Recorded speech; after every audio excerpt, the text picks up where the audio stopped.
pill bottles that you had, do you recall what are the circumstances that you had them in a bag in your car? The reason I had them in a bag is because sometimes a provider would adjust medications. For example, I do remember Lindsay had a prescription of Ativan, and then a few days later they wanted to increase the dosage because it wasn't effective. So what they would do is they would say, give that old prescription to your husband, he'll discard it, and then continue taking from the new prescription. When yesterday went through, there were scripts and there were pills with a 30 count, but then there's 27 and 3 were gone, but that's because she wasn't taking her medication. That's not the case. It's what you were told to do, right? Correct. Without that context, it paints a different picture. This is day 2 of the Lindsay Clancy trial, and that is the ex-husband's testimony from today. What's interesting about all of this is the fact that the prosecution insisted that they had a bag of pills. The majority of them were full. That is when the defense is asking him about the pill bottles. And as you know, he explained that those were just extras that they had because they continue changing the dosage. And that in fact, there was a drawer full of medication next to the bed that apparently she had taken all of them. Now, the prosecution in the morning goes over what transpired on that day, the fact that he went to CVS. They see him in surveillance walking around getting what he needed. He goes and picks up food, comes home, it's silent. Goes upstairs, opens the master bedroom door. He says that there was so much blood. It was awful. And he looked out the window. Is where he sees her laying outside. He calls 911 and waits for them to arrive. While he's waiting for them to arrive, he asks her where his kids are, and she tells him, well, they're in the basement. At this point, he runs downstairs, and that is when he finds each and every one of them. The prosecution then proceeds to take out what each child was wearing that day, as well as the bands that they had around their neck. The defense starts with the cross-examination, stating that in October of 2022, after they had a great summer, because they showed a lot of pictures of them being happy together, all of a sudden she started to deteriorate. She had increased stress and anxiety. She ends up reaching out to a psychiatrist and said, look, I wasn't really involved at the beginning, just trusted that she was getting the help that she needed. He then states that she was prescribed Zoloft. However, in the wedding that the prosecution talked about, she lets him know, hey, I'm thinking about taking it. This is what I was given. I was just not ready yet because she's breastfeeding. But at this point, she had been up. She's not sleeping, been up for more than 48 hours at a time. She is really unable to function. He was concerned, and that she also shared that she was having scary thoughts. So he thought the best thing was for her to take the Zoloft. They also bring up searches, August of 2022, of suicide, and the defense says, didn't you look up this country singer? He said, yes, that country singer took his own life. And when you search him up, it goes to Wikipedia. Wikipedia is the one that has all these supposedly extra links in reference to suicide. And he was like, I imagine so. That is what I searched for, this singer, and that's what's going to pop up.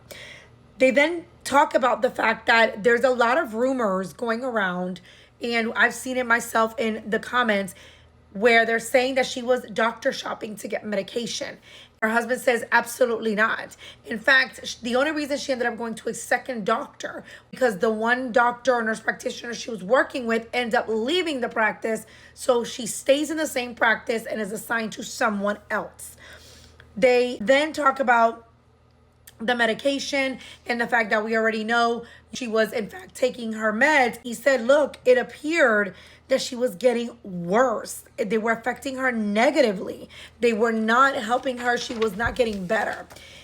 They then share that they were having meetings with her via Zoom. So this clinician or psychiatrist would only meet with her for 20 minutes via Zoom, and that was it. At this point, he decided to go in person to see the doctor with her in December of 2022. She was very sleep deprived. She was anxious. He even saw where there were moments that she would sit on the sofa rocking back and forth. At this point, Lindsay tells doctor, is telling her kind of what's transpiring. She feels like the medication is not helping. And at this point, he even states, look, on December 6th, we tell her or the doctor at this meeting that we don't feel the Seroquel, I believe it's called, is working. So what did the doctor do? She increased the Seroquel, ends up giving her Valium to tape her off of the other drugs, which were benzos.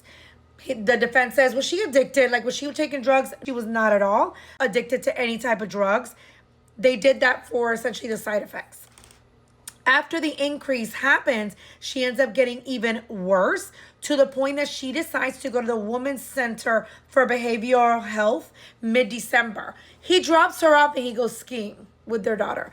Gets a call from the hospital and it's her saying they want to talk to her.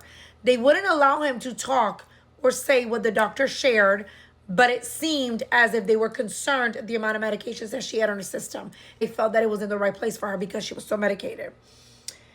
Then they go back home and he said he drove her. She was really scared. At this point, she's going to the next facility. He leaves her at that facility, trying to get her as much help as she possibly could. Sadly, he says, look, I want to see her 2 times. She was coloring. I don't know if she was getting the attention she needed. I can't tell you she saw a doctor more than 1 time. But they then asked him, didn't she try to leave after 5 days because of the birthday? He said, no, it's a 5-day stay. So she was free to leave after 5 days. One of the other things they touch on is the fact that both parents were there in the home trying to help out, trying to help take care of the kids. And then in front of the mom, she proceeds to say that she was having bad thoughts. One of the things that the defense brings up is that he used to travel for work. He left her for 2 days in November, home alone with the kids. The kids were fine. Nothing happened. He also said he used to go out for brunch all the time with your friends. He used to leave her home alone. He was like, yeah. So in any case, if this was premeditated, she really wanted to take the kid's life, she could have done it before then. He agreed. I will tell you, like I said, I don't think the ex-husband didn't even want to be there. He is trying to, I guess, stay as neutral as possible. Talk to you soon.